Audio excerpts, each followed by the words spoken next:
Hello, I'm Roșie Hall, founder, CEO of The Rogue Room. So I grew up feeling like I didn't belong. I was the only child of a Sri Lankan family in a white middle-class town.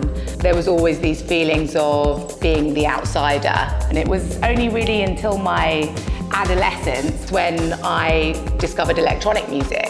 The moments of walking into these, what I consider now sacred spaces, nightclubs. You'd walk into this dance floor of a sea of beautiful strangers all moving in synchronicity together, and it was this beautiful collective metamorphosis, a beautiful moment of non-verbal communication, and I suddenly felt like I'd found my people. That's when I discovered flow state for the first time. Years later, I found myself in a moment of mental health strain. I was looking for tools to kind of support my situation, and I was told to take up yoga. So I kind of walked into this yoga studio, hoping to find, community really. And what I found was the same feelings of isolation and not feeling like I was privileged enough really to be in those spaces. And so I kind of came back to this experience of unity when I would walk into the nightclub and how that would make me feel welcomed. The Rogue Room is really born from that frustration of the wellness industry, really building a space where you don't need to come with anything. You can be whoever you are.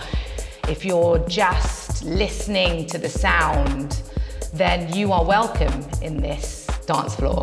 And I think that's really what the Rogue Room is about.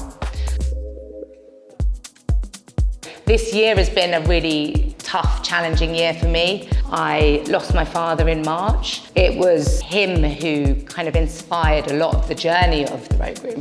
This year with the new space, it's really about giving this spirited explanation through my father's legacy. He was the sort of rebellious outsider of his family. He came to this country with nothing, and he would walk into a room and everyone would kind of be drawn to him. My house growing up was this open house because he was such a friendly, beautiful human. We would have so many people coming in and out, connecting with us, even though we were the only Sri Lankans in the town.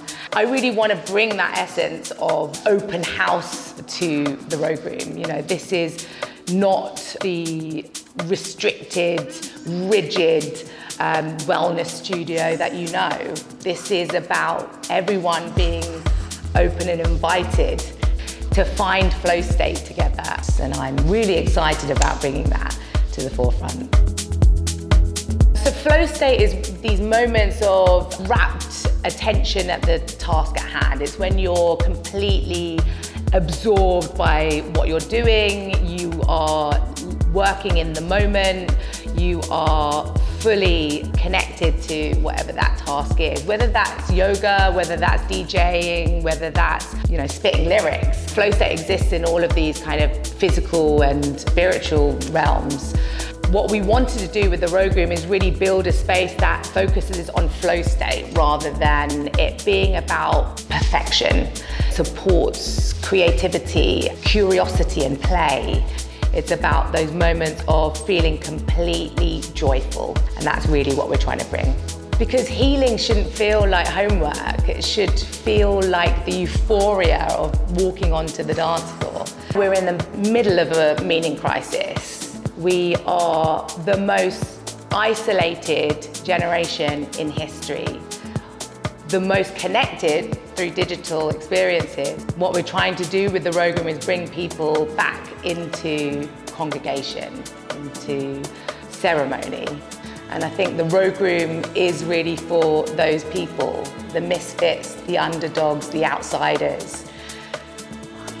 This is for them.